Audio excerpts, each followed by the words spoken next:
വെങ്കിടങ്ങ് ഏനാമാവ് വടക്കേ കോഞ്ചിറ കോൾപ്പടവിൽ പരമ്പരാഗത രീതിയിൽ കർഷകർ പൊഴുതുമാട്ടം നടത്തി.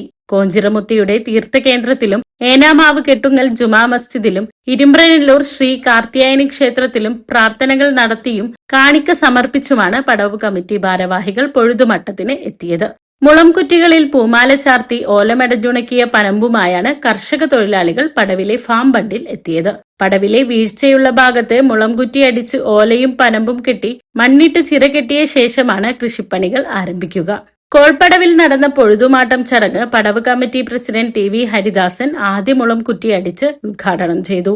സെക്രട്ടറി ഹരി മഞ്ചറമ്പത്ത് അധ്യക്ഷനായി. ഭാരവാഹികളായ P M Kunjubavu Haji, P A Haris Haji, Bijoy Perumattil, A R Raveendran, M C Lazar, T A Raveendran, V A Shaila എന്നിവർ സംസാരിച്ചു. പൊഴുതുമാട്ടത്തെ തുടർന്ന് കർഷക തൊഴിലാളികൾ പടവിലേക്കുള്ള കഴകളെല്ലാം അടച്ച് എഞ്ചിൻ പുരയിൽ മോട്ടോർ പമ്പ് സെറ്റ് പ്രവർത്തനം സജ്ജമാക്കി.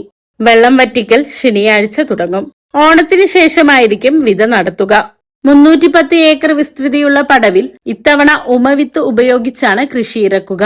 ഇതിനിടെ ബ്ലോക്ക് പഞ്ചായത്തിന്റെ സഹായത്തോടെ 4 കൾവേർട്ടിന്റെ പണി പൂർത്തിയാക്കും.